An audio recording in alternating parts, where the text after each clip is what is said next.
well, maybe it's not that bad. If you haven't read the title, we're talking about road bending and whether it's good or not. It's a game that just appeared on the front page and I haven't really seen before, but that's besides the point. I'm just gonna get this over quick and short. Give me rating this game out of 10 with 3 categories. First, we got gameplay and progression. How does it look? How does it play? What's the gameplay loop? What's the entertainment? The visuals. How does it look? Can I hang this up in my room? Is it better than Kurt's Clash? What the visuals look like. Then we got the quirk. What makes it stand out? How does it play differently from other games? And what makes it stand out entirely as a whole? Now let's get into it. When you first start off, you get the choices of 4 elements and non-element at the bottom, which is kind of interesting because it's an avatar-based game. The whole point is to use your bending. After choosing your element, you have sub-bendings, which is quite interesting. Didn't think they would actually add that, or at least not have it be a spin system, which that's fine. I mean, I've seen it in many different games, so to see it here isn't really too surprising. After that, you got the character customization, which is very limited. I'm gonna be genuinely honest with you. There's only like 7 hairs, not even 17 hairs, and like 5 outfits for certain elements. Honestly, I feel like they could have done more, but hey, that's not really the big, aspect of the game. So let's keep moving forward. For the tutorial, it's basically just, the Giga Chat telling you what to do. And the combat is really just ABA true stun, so if you get hit once, it's basically game over. And you can spam your bending. Like, I don't even know what to say to this. Like, this should not even be a thing, but of course, it's literally just a Roblox game. So. And there's also perfect blocking, which that's nice. I mean, it kind of feels like GPO now, but that's cool. You can also destroy objects and destroy the scenery and destroy the environment in general. That's a pretty nice feature. Take action regarding that individual. Relax, I'll handle it. I am the angry pumpkin.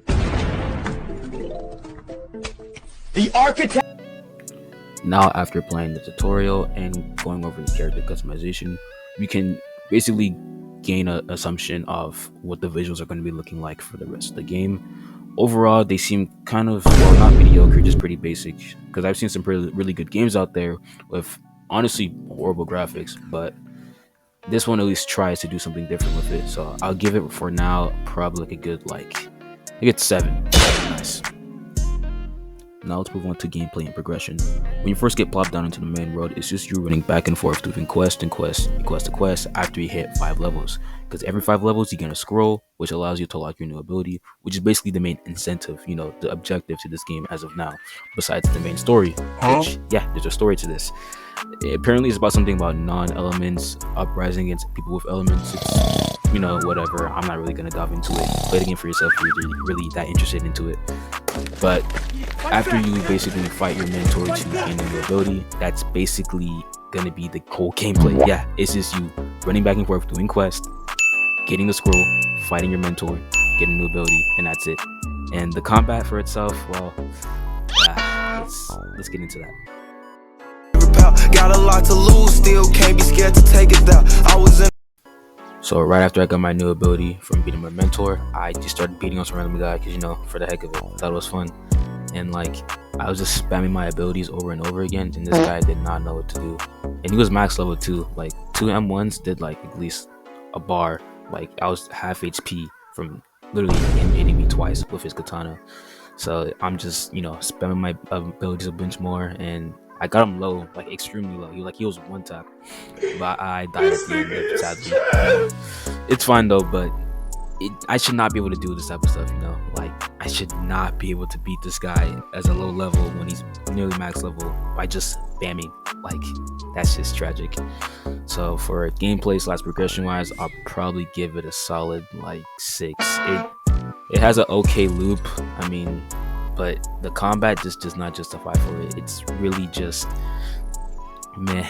The progression is just you doing quests over and over again, so it's not anything you've seen new, so it's not, I don't know, really. I just feel like a 6 is perfect for it though.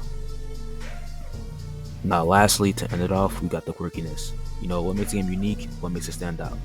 As a whole, it is an avatar game, so it does stand out with that aspect.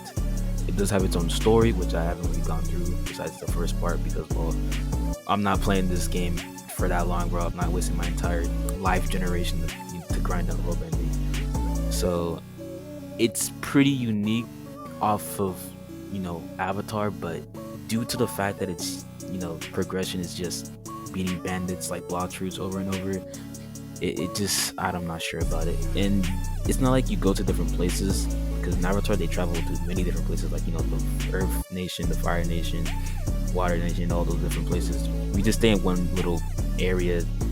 Like, I think it's from the Legend of Korra, I think, you know, due to it being a city. So for quirkiness, I'd probably give it a solid, I guess, 7 for now.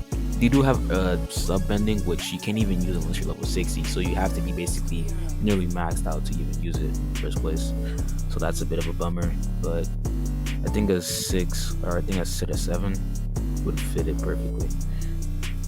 Also, I forgot to mention that they also have like weather time events. As you can see in this, I think solar eclipse happened, and the firebenders actually got kind of like debuffed, which I thought was kind of cool. That also added to the quirkiness. The destructive capabilities you're able to do in, you know, destroy the environment was also a nice touch. I felt that was pretty nice. But Debug's about to add that to it, which is not, it's not the same thing, but you kind of get what I'm adding. And I shouldn't really be comparing this to another game, but I'm just putting that out there, you know. And to sum up this video, I'm basically going to add up all my calculations and see what the final verdict is. Also, make sure to run this game on low graphics because the grass basically crashes. My friend Bingleton Coot.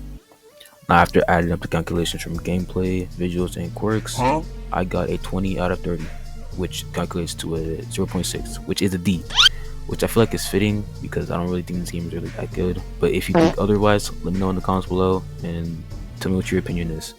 Overall, this is the Black Pilgrim, signing out.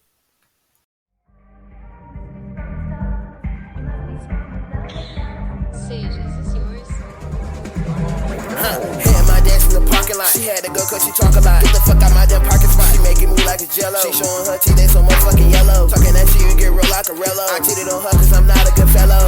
White on her face and I'm not talking milk. Fucking your mom cause I know she a milf. Whole lot of hoes like a motherfucking pimp. I bust on her face